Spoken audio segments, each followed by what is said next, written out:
सनातन धर्म में भगवान शिव को मानने और उनकी आराधना करने वाले अनेक भक्त हैं। मान्यताओं के मुताबिक भगवान शिव की श्रद्धा भाव के साथ पूजा करने से सभी पापों से मुक्ति मिलती है और व्यक्ति को मोक्ष प्राप्त होता है। भारतवर्ष में भगवान शिव के मुख्य रूप से 12 ज्योतिर्लिंग है, जो देश के कोने-कोने में भव्य मंदिरों के रूप में स्थापित है।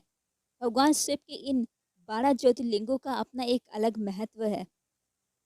इन ज्योतिर्लिंग के दर्शन करने के लिए भारतवर्ष के कोने-कोने से श्रद्धालु आते हैं। इन्हीं ज्योतिर्लिंगों में से एक है मल्लिकार्जुन ज्योतिर्लिंग। तो आइए इसके महत्व को जानते हैं। मल्लिकार्जुन ज्योतिर्लिंग भगवान शिव का एक प्रसिद्ध ज्योतिर्लिंग है। यह ज्योतिर्लिंग आंध्र प्रदेश में कृष्णा नदी के तट पर स्थित है। भारतवर्ष में इस ज्योतिर्लिंग को दक्षिण भारत का कैलाश भी कहा गया है। मान्यताओं के अनुसार इसके दर्शन मात्र से ही सभी लोगों की मनोकामनाएं पूरी हो जाती है। हिंदू धर्म पुराणों में बताया गया है कि मल्लिका अर्जुन ज्योतिर्लिंग में भगवान शिव और माता पार्वती की संयुक्त रूप से दिव्य ज्योतियां विराजमान है। हिंदू धर्म में मल्लिकार्जुन ज्योतिर्लिंग को बहुत ही पवित्र ज्योतिर्लिंग माना गया है। श्री शैल पर्वत पर स्थित यह ज्योतिर्लिंग भगवान शिव के 12 ज्योतिर्लिंगों में से एक है।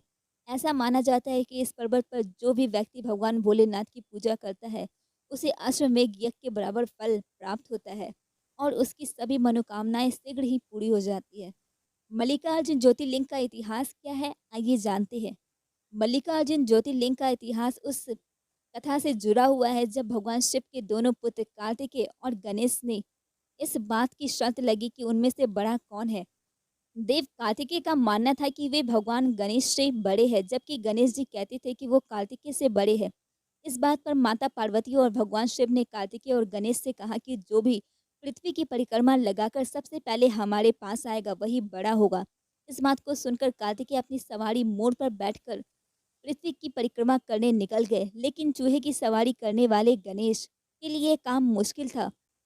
गणेश बुद्धि के दाता माने जाते, इसलिए उन्होंने अपनी बुद्धि का उपयोग किया और माता पार्वती और पिता शिव की 7 बार परिक्रमा कर इस तरह से उन्होंने पृथ्वी की परिक्रमा से प्राप्त होने वाले फल के अधिकारी बन गए।